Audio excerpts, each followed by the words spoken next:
This is page 58 in your math journal. Okay, this one's going to have a title of Ratio Tables.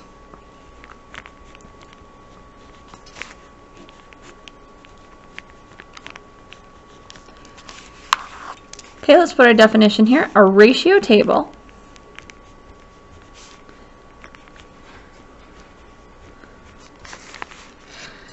is an organizer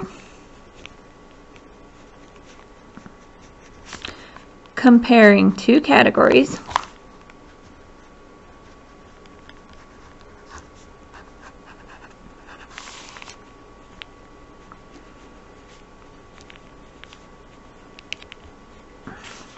that share a common ratio.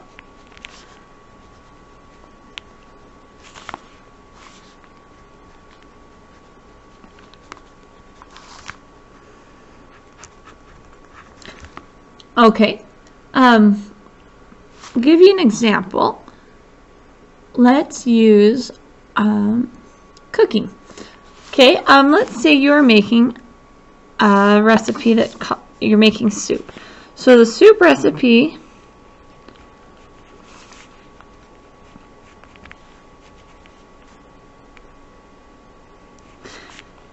calls for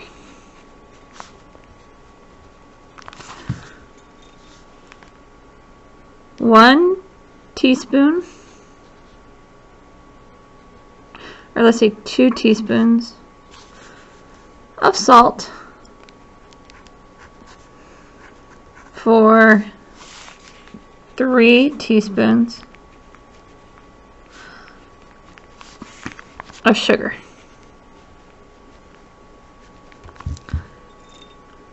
So if you are making the soup recipe and you want to make it bigger or smaller, it's giving you a ratio here. We know there's 2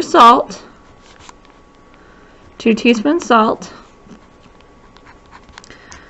for every 3 teaspoons of sugar. Okay, so this is where we could use a table to help organize our thoughts. So I'm going to skip one line here, and then I'm going to write sugar, or salt was the first one, sorry, salt. And then in parentheses, you need to give your measurement. So we're talking salt in teaspoons. Sugar, we're talking teaspoons. So we know the measurement we're talking about. Now we're going to show the ratio. So we have our 2 categories that we're comparing here. Now obviously when you're making a soup, you're not just putting salt and sugar in there. I'm just using this as an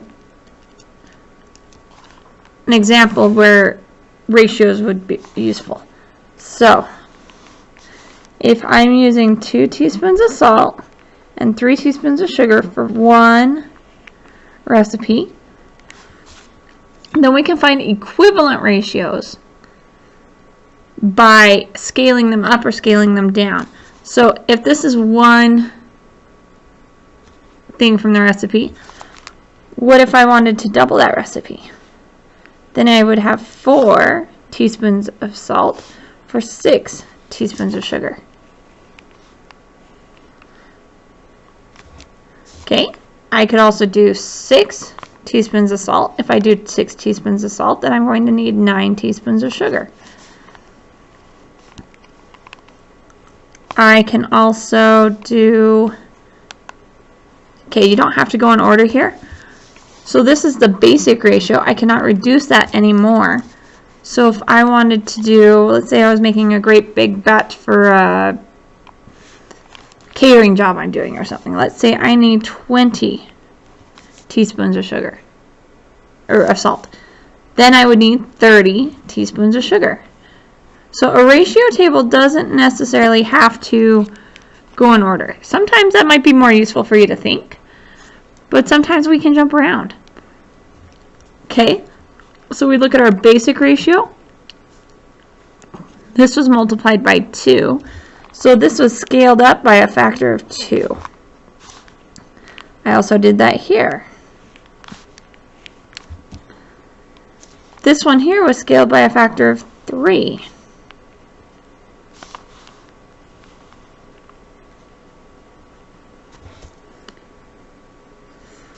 This one here was scaled up by a factor of 10.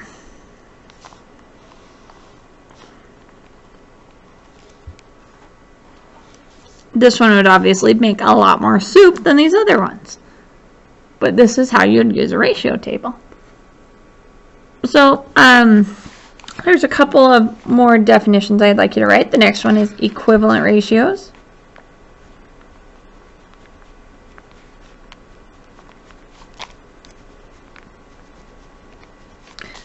Okay, an equivalent ratio shows the same relationship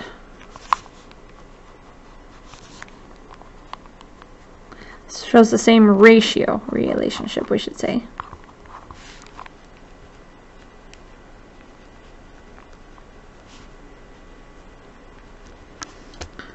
So it shows the same ratio relationship with larger or smaller numbers.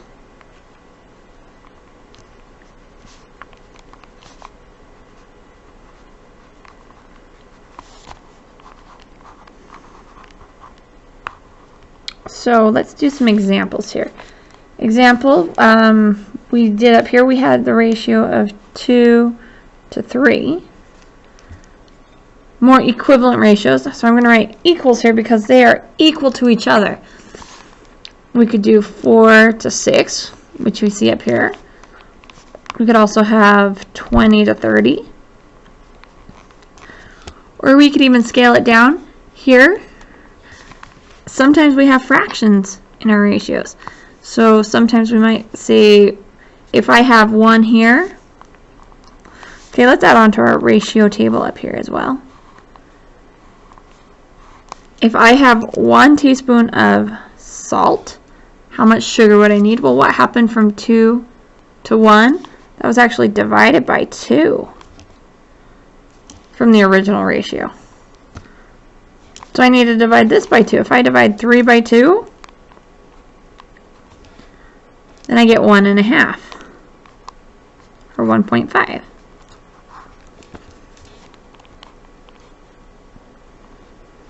So they can be scaled up or down, but they have the same amount as each other, simplified down or expanded up. Okay, the next one I want you to write is scaling.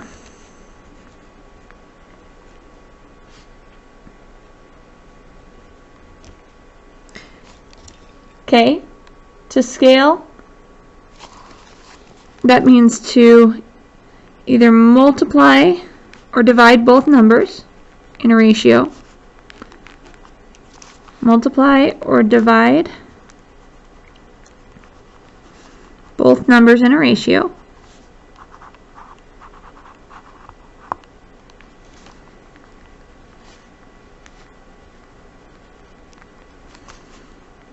By the same number.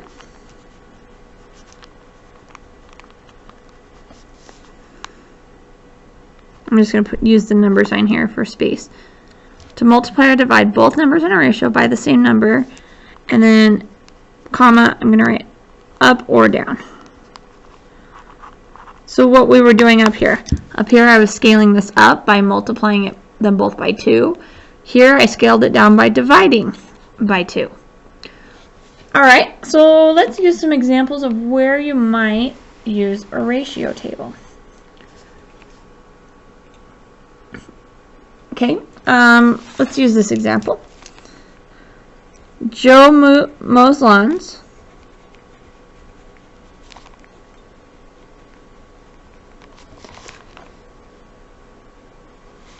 It took him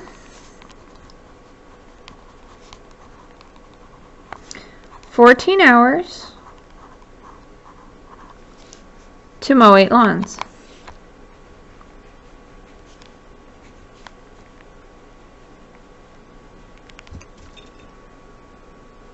At this rate,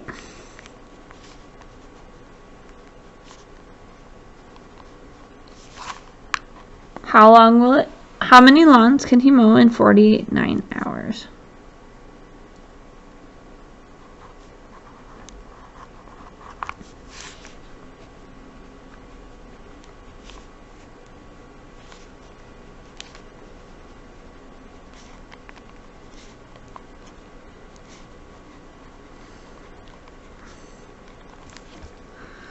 Okay, we're going to use equivalent ratios and scaling here to help us. So let's think about the two units that we have. Let's make a ratio table here. Well, we have the number of hours, and we're comparing that to the number of lawns mowed.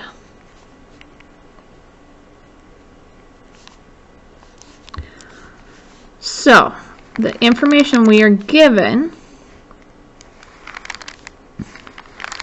is we know in 14 hours it took him, he could mow 8 lawns. Okay, now if we can easily multiply this number to become what we want, can I easily take 14 and turn it into 49? This isn't one of those that I can just go, oh, I'm going to multiply it by 2 and I can get that number. Sometimes it's helpful for us to simplify our ratio, and then we can see if from there we can turn it into what we need. So I'm going to simplify this ratio. What goes into both 8 and 14? What equivalent ratio could I have? Well, I know 2 goes into both of them, so I'm going to divide by 2. I'm just going to simplify this ratio. If I divide 14 by 2, I get 7. And when I divide 8 by 2, I get 4. So my simpler ratio is in 7 hours, he can mow 4 lawns. Now, why was this helpful to me? Because if I want to make it 49, I can easily turn 7 into 49. It wasn't as easy for me to turn 14 into 49. What can I do to 7 to get 49? Well, that's the same as timesing by 7. So he's going to mow 7 times more lawns as well. So 4 times 7 is 28. So if he needs to mow, or if he needs to work 49 hours, that means he would mow an equivalent of 28 lawns. So we use the ratio, the relationship between these two numbers, to help us figure it out on a bigger scale. So in 49 hours,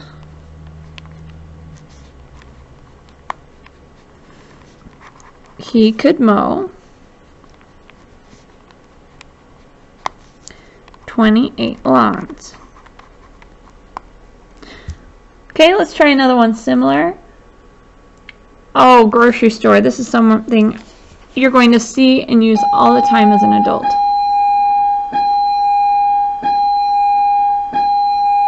Sorry about the bell. Okay, let's see. Cans of corn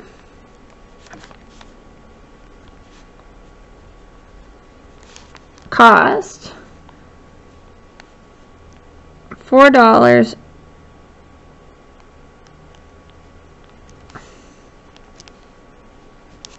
for 10 cans.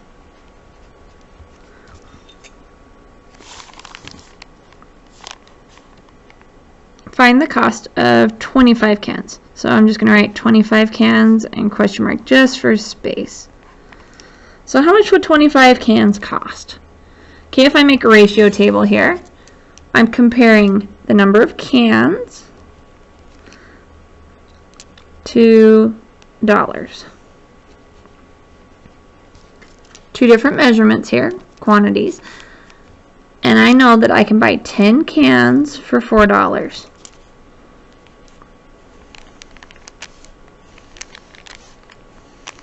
Okay, if you're trying to stock up on corn and you want 25 cans, can I easily take 10 and turn it into 25? No, but because both of these are even numbers, I can scale this down, and then maybe that might be helpful. So if I scale it down by dividing by 2, then I get the same as I could buy 5 cans for $2. If I want to, I can even go farther than that. I could find out how much it cost me just for 1 can. I can take and divide this by 4. I can take it all the way down to 1 can if I want and find the unit rate. So 1 can, I divided that by 5. So if I divide 2 by 5, I get 40 cents.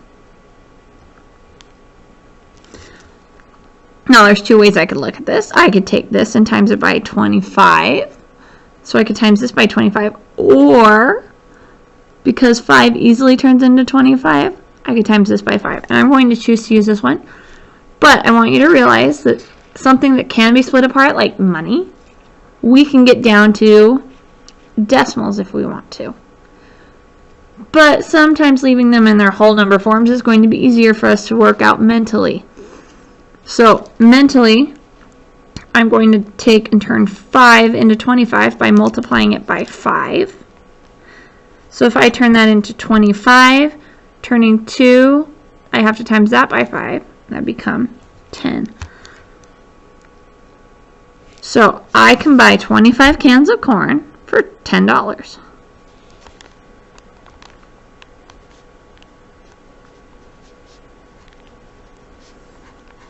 Okay, that just gives you an idea of how we can use ratio tables to help us solve problems.